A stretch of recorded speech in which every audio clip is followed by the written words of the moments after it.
Gagal move on. Istilah yang seringkali dilekatkan pada mereka yang kehidupannya berputar-putar di masa lalu. Atau lebih tepatnya, batin mereka yang terus-menerus berputar berkutat di masa lalu tidak beranjak bergerak menuju masa kini. Tubuh fisik mereka ada di masa kini. Tubuh fisiknya bertumbuh di masa kini menuju masa depan.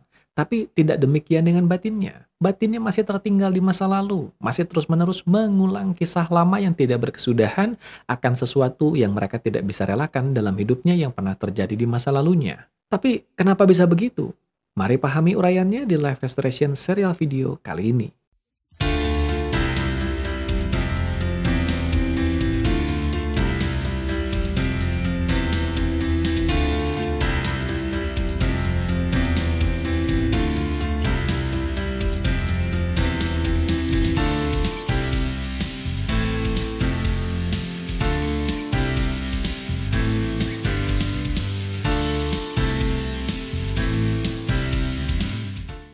Halo para sahabat sekalian dimanapun Anda berada, kembali berjumpa di akhir minggu kali ini di Life Restoration serial video seperti biasa bersama saya Agus Kanalendra yang menghadirkan topik lain lagi yang terbarukan seputar tema restorasi kehidupan dan transformasi diri. Gagal move on menjadi sebuah tema yang kita angkat di episode kali ini dan tidak bisa kita pungkiri bahwa istilah gagal move on ini seringkali dijadikan sebuah bahan candaan atau bahan guyonan pada orang-orang yang dianggap belum bisa merelakan sesuatu di dalam hidupnya. Dan memang dalam banyak kasus gagal move on ini seringkali dilekatkan dengan hubungan atau orang-orang yang sulit melupakan orang yang pernah mereka anggap sosok spesial dalam hidupnya sehingga meskipun tubuh fisik mereka berada di masa kini entah dengan orang lain, dengan kehidupan lain, dengan lingkungan lain, batin mereka masih tertinggal di masa lalu dengan sosok yang mereka anggap spesial dalam hidupnya itu dan belum bisa beranjak ke masa kini. Istilah lainnya masih dibayang-bayangi masa lalu. Tapi tidak hanya dalam konteks hubungan saja. Fenomena dibayang-bayangi masa lalu ini bisa terjadi di berbagai konteks. Tapi intinya sama, seseorang pernah mengalami masa-masa yang mereka anggap indah atau positif dan kemudian harus kehilangan masa-masa itu. Atau kehilangan hal-hal yang dulunya mereka sangat sukai sekali. Dalam bisnis misalnya, mereka yang pernah mencicipi kejayaan atau pernah merasakan nikmatnya bekerja di sebuah tempat, kemudian berpindah ke tempat lain yang mereka rasa tidak sesuai dengan harapannya, atau mereka harus mengalami fenomena kehilangan pada bisnisnya yang menjadikan ketika mereka menjalani kehidupan barunya, pikiran mereka masih terus dibayang-bayangi yang pernah terjadi di masa lalunya. Mereka masih menyayangkan berbagai hal kenapa itu harus terjadi, kenapa mereka harus kehilangan hal-hal lama yang sebetulnya mereka sangat sukai itu. Gagal move on yang dibiarkan berkepanjangan akan menyebabkan orang-orang yang mengalaminya tidak bisa menikmati hidup yang berkualitas. Karena sebanyak apapun hal-hal yang manis datang dalam hidup mereka, mereka tidak bisa melupakan hal manis yang pernah mereka alami di masa lalu. Sehingga lagi-lagi tubuh fisik mereka berada di masa kini, tapi sebetulnya batin mereka terus tertinggal di masa lalu. Mereka tidak bisa hidup di masa kini dan mensyukuri apapun yang terjadi di masa kini. Bahkan seringkali mereka masih menggunakan kacamata masa lalunya untuk menilai berbagai hal yang ada di masa kini. Nah, sebelum melanjutkan bahasan ini lebih jauh, tentunya boleh dong kalau saya juga mengajak Anda atau mengingatkan Anda untuk subscribe dulu YouTube channel ini kalau Anda belum subscribe dan juga silakan mengaktifkan lonceng notifikasi. Hal ini akan membantu Anda untuk terus update ketika saya mengunggah berbagai konten inspiratif terbaru di YouTube channel ini karena Anda mendapatkan notifikasinya langsung di akun Anda. Kembali ke bahasan kita, kenapa ada orang-orang yang sedemikian sulit untuk move on? Penting untuk kita pahami, bukan? Ada sebagian orang tertentu yang kerap kali menghakimi perilaku gagal move on ini. Mereka mengatakan perilaku ini sebagai perilaku yang lebay, perilaku yang cengeng, perilaku yang rapuh, dan lain sebagainya. Alih-alih menghakimi, mari kita coba memahaminya. Kenapa demikian? Karena menghakimi itu mudah. Memahamilah yang memerlukan proses kesadaran yang lebih tinggi. Dan episode-episode yang ada di YouTube channel ini ditujukan untuk menggugah kesadaran kita untuk menjadi pribadi yang lebih baik. Jadi, mari kita coba untuk memahami apa yang melandasi fenomena gagal move on ini. Sudah kita pahami tadi, gagal move on melambangkan fenomena di mana seseorang tidak hidup di masa kini. Batinnya masih berputar-putar, berkutat di masa lalu dan tidak ikut bergerak ke masa kini. Tapi pertanyaan pentingnya adalah kenapa itu terjadi? Jawabannya adalah karena batinnya belum bisa melepaskan harapan atau di level yang lebih dalam yaitu kemelekatan terhadap situasi lama yang pernah ia alami. Istilah lain yang seringkali digunakan untuk menamai kemelekatan ini dalam bahasa Inggris yaitu attachment. Attachment adalah hal yang bersifat emosional. Ada sebuah kemelekatan emosional yang kita rasakan pada sebuah objek, pada sebuah peristiwa, atau pada sosok tertentu yang membuat kita tidak bisa lepas dari hal-hal tersebut. Kita merasa hal-hal itu memberikan sebuah pemenuhan dalam diri kita, sebuah kepuasan, sebuah kebahagiaan. Bahkan di level yang lebih dalam, kita bisa merasakan hal-hal itu sebagai bagian dari diri kita. Kita merasa tidak lengkap jika hal-hal itu tidak ada dalam hidup kita. Sehingga wajar bukan jika orang-orang ini tidak bisa hidup di masa kini. Karena ketika mereka hidup di masa kini, hal-hal yang pernah ada dalam dirinya itu tidak lagi ada. Sehingga mereka masih harus terus merasa dekat dengan hal-hal itu meskipun hanya secara psikis atau secara batin. Secara fisik, hal-hal itu sudah tidak ada lagi di sekitar mereka. Yang masih ada adalah secara batin. Kita masih bisa mereka-reka atau membayangkan keberadaan hal itu dalam pikiran kita. Maka yang terjadi adalah tubuh fisik kita berada di masa kini, tetapi batin kita terus menerawang ke masa lalu karena di masa lalu itulah berbagai hal itu pernah kita alami dalam hidup kita. Secara fisik tidak akan terlalu terlihat banyak perbedaan karena tubuh kita sama-sama ada di tempat ini.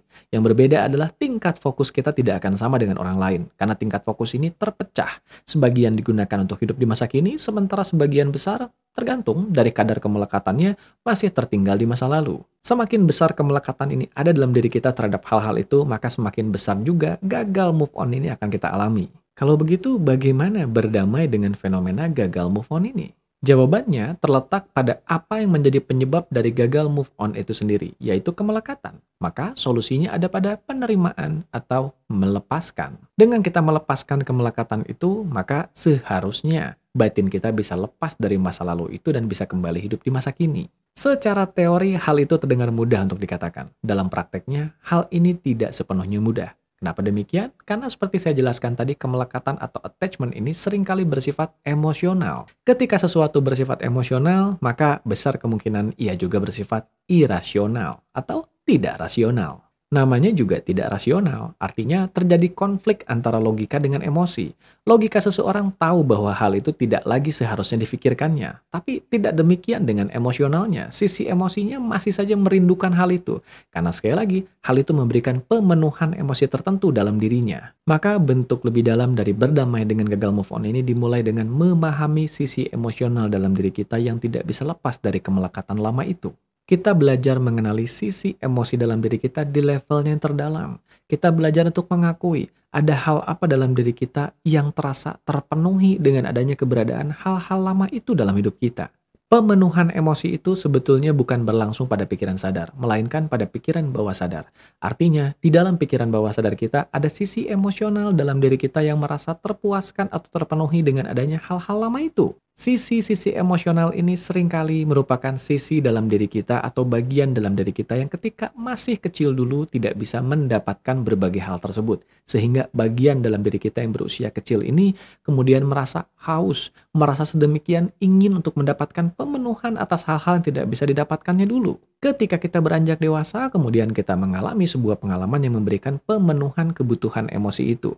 Hal-hal itu memberikan pemenuhan emosi tertentu bagi diri kita yang berusia kecil dalam diri kita yang dulu tidak bisa mendapatkan pemenuhan emosi itu. Maka bagian dari diri kita yang kecil inilah yang kemudian sulit untuk bisa move on. Dan bagian dari yang kecil ini justru terletak di pikiran bawah sadar. Bagi Anda yang sudah sering mengikuti bahasan di YouTube channel ini tentu sudah memahami bahwa saya pernah berkali-kali menjelaskan perbandingan kekuatan dari pikiran sadar dan pikiran bawah sadar adalah 10% berbanding 90%. Jadi meskipun bagian diri kita yang kecil ini, meskipun seolah-olah kecil karena ia adalah bagian diri kita yang ada di masa lalu yang tidak mengalami pemenuhan emosi tertentu, di kemudian hari bagian diri yang kecil ini mendapatkan pemenuhan emosinya ketika kita beranjak dewasa, tetap saja bagian diri yang kecil ini berada di pikiran bawah sadar. Dengan perbandingan kekuatan 90% berbanding 10% pikiran sadar, sudah jelas pikiran bawah sadar inilah yang akan lebih menang dan lebih menguasai jalannya sistem kesadaran seseorang. Sehingga tidak heran kalau fenomena gagal move on ini kemudian terjadi. Semata karena bagian diri kita yang masih kecil yang tersimpan di pikiran bawah sadarlah yang belum bisa melepaskan kemelekatan pada hal-hal lama itu. Maka bagaimana solusinya? Di hal yang satu ini yang perlu kita lakukan adalah kita perlu berkenalan dengan bagian-bagian dalam diri kita. Kita perlu berkenalan dengan bagian dalam diri kita yang sulit melepaskan kemelekatan atas hal-hal lama itu. Ketika kita menyadari keberadaan dari bagian dalam diri kita yang menyimpan kemelekatan lama itu, dan kita mengenali apa kebutuhan emosi yang diperlukannya, disinilah kita belajar untuk memenuhi kebutuhan emosi itu dari dalam diri kita sendiri. Dari diri kita sendiri, oleh diri kita sendiri, dan untuk diri kita sendiri. Ketika bagian dalam diri kita yang membutuhkan pemenuhan emosi ini terpenuhi kebutuhan emosinya, maka ia tidak perlu lagi melekat pada hal-hal lama yang semula membayanginya. Disinilah move on terjadi. Pertanyaan berikutnya adalah, apakah hal itu bisa dilakukan oleh diri sendiri? Jika kita tahu caranya, maka hal itu bisa dilakukan oleh diri sendiri. Di berbagai bahasan audio podcast yang pernah saya unggah di YouTube channel ini, saya pernah berkali-kali mengulas tata cara untuk melakukan hal itu. Kalau Anda senggang dan merasa ingin tahu caranya atau mempelajari caranya secara mandiri, silakan temukan di berbagai bahasan yang ada di playlist lama saya di Life Restoration Podcast. Tapi kalau Anda merasa terkendala untuk melakukannya sendiri, maka tidak ada salahnya juga untuk meminta bantuan dari praktisi yang profesional dan kompeten di bidangnya untuk membantu Anda. Mari berdamai dengan gagal move on, karena hidup kita berlangsung di hari ini, di saat ini, bukan di masa lalu. Kita tidak bisa hidup di masa kini dengan terus mengulang-ulang peristiwa masa lalu. Sekian perjumpaan kita di Live Restoration serial video kali ini. Ingat, like video ini kalau Anda merasa mendapatkan manfaat dari apa yang dibahas di video ini. Subscribe juga YouTube channel ini Agus Kanalendra kalau Anda belum subscribe, dan aktifkan lonceng notifikasi. Kita berjumpa kembali di episode berikutnya minggu depan. Salam sehat, berkah berlimpah, damai dan berbahagia selalu bersama mereka yang Anda kasihi.